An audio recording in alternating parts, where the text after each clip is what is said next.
அஸ்ஸலாமு அலைக்கும் வரஹ்மத்துல்லாஹி வபரகாத்துஹு. ஒவ்வொரு பொருளுக்கும் உயிர் உண்டு. ஒவ்வொரு உயிரும் வளர்ச்சி அடையும். ஒவ்வொரு உயிரும் வளர்ச்சி அடைந்ததற்கு பிறகு அது முழுமையடையும். முழுமை அடைந்ததற்கு பிறகு முழுமை அடைவதற்காக எவ்வளவு காலங்கள் எடுத்துக்கொண்டதோ அதைவிட 4 அல்லது 5 மடங்கு காலங்கள் நிலைத்திருக்கும். அதற்கு பிறகு அது அழிந்துவிடும், இறந்துவிடும் என்பது அறிவியலாளர்கள் சொல்லக்கூடிய கருத்தாகும். இந்த கருத்துக்கு இஸ்லாம் முரண்படுகிறது. ஒவ்வொரு உயிரும் வளர்ச்சி பெறும் என்பதிலே மாற்று கருத்து கிடையாது. ஆனால் ஒவ்வொரு உயிருக்கும் குறிப்பிட்ட ஒரு தவணை உண்டு. ஒவ்வொரு உயிரும் அந்த தவணையின்படி அது தன்னுடைய உயிரை மாய்த்து கொள்ளும். அதோடு அது முடிந்துவிடும். அந்த தவணையை தாண்டி எந்த உயிரும் இருக்காது. இது உயிருக்கும் பொருந்தும், உலகத்திற்கும் பொருந்தும். லிகுல்லி உம்மத்தின் அஜல், ஒவ்வொரு சமூகத்திற்கும் ஒரு தவணை இருக்கிறது. அஜலின் முசம்மா, ஒவ்வொரு வானத்திலே பூமியிலே இருக்கக்கூடிய அத்தனைக்கும் ஒரு குறிப்பிட்ட தவணை இருக்கிறது. இந்த உலகத்திற்கும் ஒரு தவணை இருக்கிறது.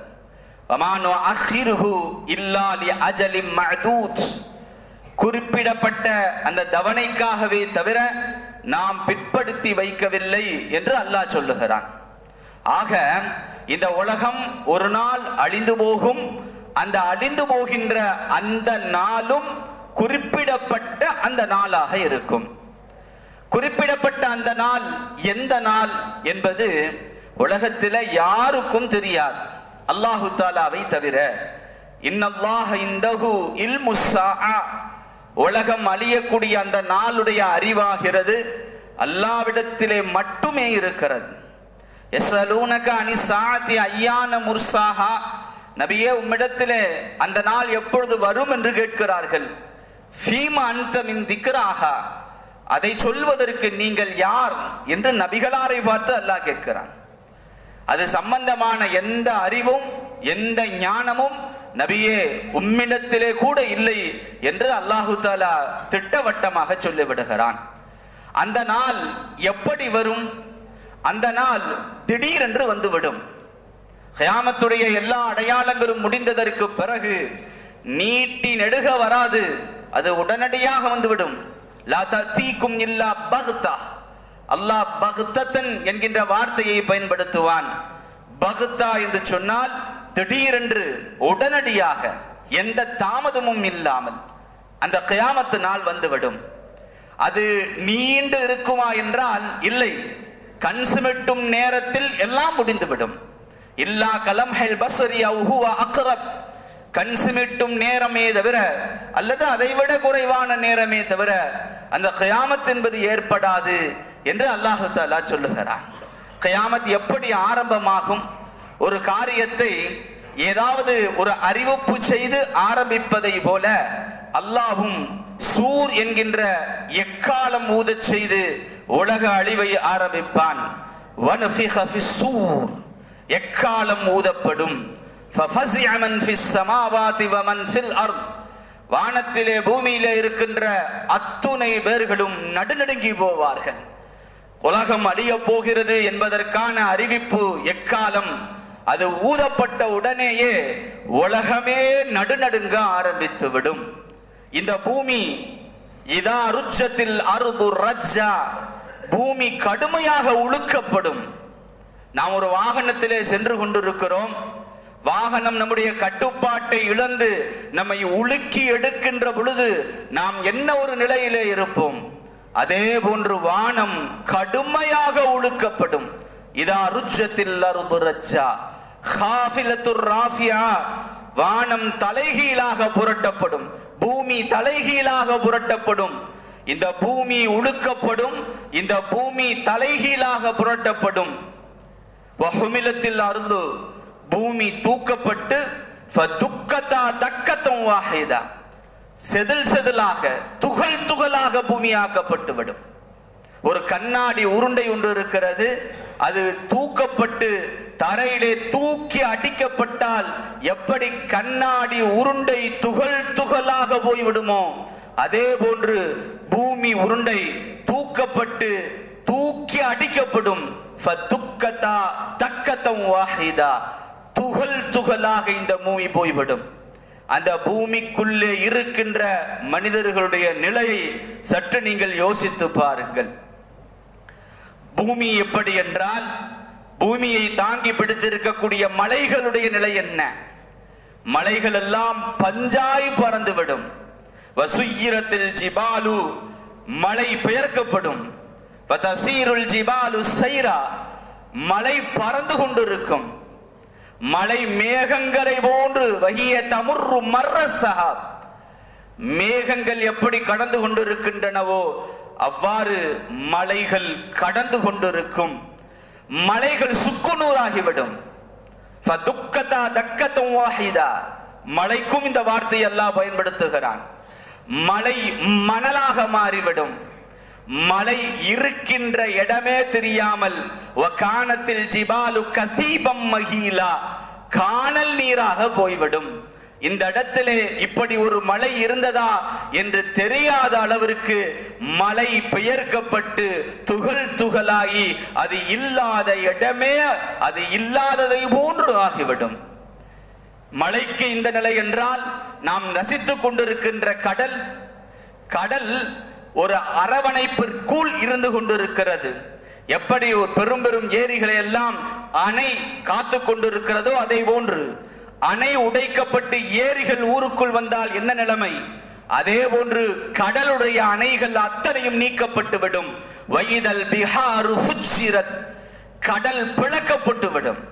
வைதல் பிஹாரு சுய்யிரத் என்று இன்னொரு இடத்துல அல்லாஹ் சொல்லுகிறான், கடல் எரிக்கப்பட்டு விடும் என்கின்றான். கடல் எப்படி எரியும்? தண்ணீருடைய மூலக்கூறு H2O, ஹைட்ரஜனும் ஆக்சிஜனும் என்பது அறிவியல் படித்த அத்தனை பேருக்கும் தெரியும். ஹைட்ரஜனும் ஆக்சிஜனும் நெருப்பை உருவாக்கக்கூடியவைகள். அல்லாஹு தஆலா அந்த இரண்டு மூலக்கூறுகளை வைத்து நெருப்பை அணைய வைத்துக் கொண்டிருக்கிறான். அந்த மூலக்கூறுகளை மாற்றி அமைத்து விட்டால் கடல் பற்றி எரிய ஆரம்பித்து விடும். கடல் கியாமத்துடைய நாளையிலே எரிந்து கொண்டிருக்கும் என்று அல்லாஹ் சொல்லுகிறான். பூமியுடைய நிலை எப்படி என்றால், வானத்தினுடைய நிலை, சந்திரனுடைய நிலை, சூரியனுடைய நிலை, இத ஷம்சு குவ்விரத், பிரம்மாண்டமான அந்த சூரியன் சுருட்டப்பட்டு விடும். சூரியன் சுருட்டப்பட்டு விடும். சந்திரன் ஒளி இழந்து விடும். சூரியனும் சந்திரனும் மற்ற கோள்களும் கிராவிட்டி என்று சொல்லப்படக்கூடிய ஈர்ப்பு விசையின் காரணமாக தனித்தனியாக அதனுடைய வட்டப்பாதையிலே சுற்றி கொண்டு இருக்கிறது. உலகம் அழிகின்ற அந்த தருவாயிலே அந்த ஈர்ப்பு விசைகள் எடுக்கப்பட்டு விடும். ஒன்றோடொன்று மோதிக்கொள்ளும். சூரியனும் சந்திரனும் நெருங்கிவிடும் என்று அல்லாஹ் சொல்லுகிறான். அவ்விரண்டும் வேகமாக சென்று மோதிக்கொண்டால் இந்த பிரபஞ்சத்தினுடைய நிலை என்ன? வைதன் நுஜூமுன் கதரத், பிரம்மாண்டமான நட்சத்திரங்கள், சூரியனை விட சந்திரனை விட பல மடங்கு கூடிய நட்சத்திரங்கள் எல்லாம் உதிர்ந்து விடும் என்று அல்லாஹ் தஆலா சொல்லுகிறான். கண்ணியத்திற்குரியவர்களே, வானம் பிளந்து விடும். வானம் பிளந்து விடும். வானம் பிளந்து ஃபகானத் வர்தத்தன் கத்திஹான், சிவப்பு நிறத்திலே ரோஜாவை போன்று வானம் நம்முடைய கண்களுக்கு புலப்படும். ஆக ஒட்டுமொத்த உலகமும் அழிந்து போய் விடுகின்ற பொழுது அதிலே இருக்கக்கூடிய சிறு சிறு உயிர்களும் மனிதர்களுடைய நிலைகளும் என்னவாகும் என்பதை நாம் யோசித்து கூட பார்க்க முடியாது. மனிதன் அலைவான், அலைக்கழிவான், எங்கு போய் ஒளிவான்? எங்கும் ஒளிந்து போக முடியாது. அத்துணையும் அழிந்து போகும். வானம், அண்ட சராசரம், பூமி, பூமியிலே உள்ள மனிதர்கள், ஏன் மலக்குமார்கள் கூட அழிந்து போவார்கள். உலகத்திலே எதுவுமே மீதம் இருக்காது அல்லாஹ்வை தவிர. குல்லு ஷைஇன் ஹாலிகுன், உலகத்தில் இருக்கக்கூடிய அத்தனை பொருளும் அழிந்து போகும். இல்லா வஜ்ஹஹு, அவனை தவிர உலகத்திலே எதுவுமே இருக்காது. அல்லாஹு தஆலா தனித்து நிற்பான். எங்கே அரசர்கள் என்று கேட்பான், எங்கே அதிகாரிகள் என்று கேட்பான், எங்கே எனக்கு போட்டியாக இருந்தவர்கள் என்று கேட்பான். லிமனில் முல்குல் யௌம், அன்றைய நாளுடைய ஆட்சி யாருக்கு உரியது? லில்லாஹில் வாஹிதில் கஹ்ஹார், அடக்கி ஆளக்கூடிய அல்லாஹ்வுக்கு மட்டுமே அந்த நாள் சொந்தம். அதற்கு அடுத்து இன்ஷா அல்லாஹ் அடுத்தடுத்து பார்ப்போம். இன்றைய அஸ்மாவுல் ஹுஸ்னாவிற்கு சென்று விடுவோம். கண்ணியத்திற்குரியவர்களே, இன்றைய அல்லாஹு தாலாவுடைய பெயர் 4 பெயர்கள். அல் மாலிக், அரசன். எனவே யா மாலிக், அரசனே. யா குத்தூஸ், தூய்மையானவனே. யா மாலிக், யா குத்தூஸ். யா சலாம், யா சலாம், யா முஃமின். யா சலாம், அமைதி அளிப்பவனே. யா முஃமின், அபயம் அளிப்பவனே. யா சலாம் என்றால் அமைதி தருபவன் என்பது பொருள். யா முஃமின் என்றால் அபயம் அளிப்பவன், நிம்மதி தருபவன், பாதுகாப்பு அளிப்பவன் என்பது பொருள். எனவே இன்றைய அஸ்மாவுல் ஹுஸ்னாவாக, அல்லாஹ்வுடைய அழகிய பெயர்களாக யா மாலிக், யா குத்தூஸ், யா சலாம், யா முஃமின், யா மாலிக், யா குத்தூஸ், யா சலாம், யா முஃமின் என்பதை நாளை முழுவதும் சொல்லிக் கொண்டிருங்கள். இன்றைய திக்ருக்கு நாம் சென்று விடுவோம். ரசூலுல்லாஹி ஸல்லல்லாஹு அலைஹி வஸல்லம் அவர்கள் கூறுவார்கள், நீண்ட ஹதீஸினுடைய ஒரு பகுதி, திருமதியிலே பதிவு செய்யப்பட்ட நீண்ட ஹதீஸினுடைய ஒரு பகுதி, அபூ சயீத் அல் குத்ரி ரலியல்லாஹு தஆலா அன்ஹு அவர்களும் அபூ ஹுரைரா ரலியல்லாஹு தஆலா அன்ஹு அவர்களும் அறிவிப்பு செய்வார்கள்.